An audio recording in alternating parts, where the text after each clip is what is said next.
చాలా మంది మన హిందువులకి అసలు ఇది తెలియదు, మనకు కొత్త సంవత్సరం ఎప్పుడు వస్తుంది. మా హిందువులారకి నేను ఒక చిన్న సందేశం ఇవ్వాలనుకుంటున్నాను. మన న్యూ ఇయర్ కొత్త సంవత్సరం మార్చ్ లేకపోతే ఏప్రిల్లో వస్తుంది. అది ఉగాది పండగ అంటారు.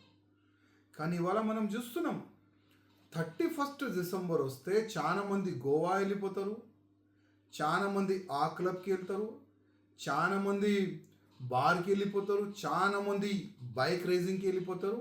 నెక్స్ట్ డే పేపర్లో హెడ్డింగ్లో వచ్చేస్తారు, యాక్సిడెంట్లో చనిపోయినది. ఇదేనా మన సంస్కృతి? ఇదేనా మన పెద్దోళ్ళు మనకు నేర్పిస్తున్నారు? తమ్ముళ్ళారా, నా ఒక నివేదిక. బ్రిటిష్ వాళ్ళు ఒక ప్లాన్ చేసి పోయినారు.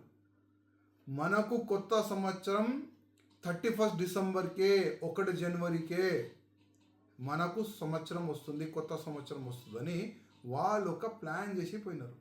తమ్ముళ్ళారా, క్యాలెండర్ చేంజ్ అవుతుంది, మన ఫ్యూచర్ కాదు. మన ఫ్యూచర్ ఎప్పుడు చేంజ్ అవుతుంది? ఉగాది పండగ రోజు. చాలా మందికి మనం చూస్తాం 31st డిసెంబర్ 1 జనవరికి చాలా వరకు పండితుల దగ్గర వెళ్తారు. అయ్యా కొత్త సంవత్సరం వచ్చింది, నా జాతకం చూడండి, నా ఫ్యూచర్ చూడండి అని చాలా వరకు వెళ్తారు. కానీ దాంట్లో ఏముండదు, ఏమి కూడా ఉండదు. అందుకోసం నా తమ్ముళ్ళారా, మీ జాతకంలో మార్పు ఎప్పుడు వస్తుంది? ఉగాది పండగ రోజు. ఉగాది పండగ రోజే కదా మనం చాలా పెద్ద పెద్ద ఫెస్టివల్, మనం పూజా కార్యక్రమాలు అన్ని విధాలుగా మనం చేసుకుంటాం.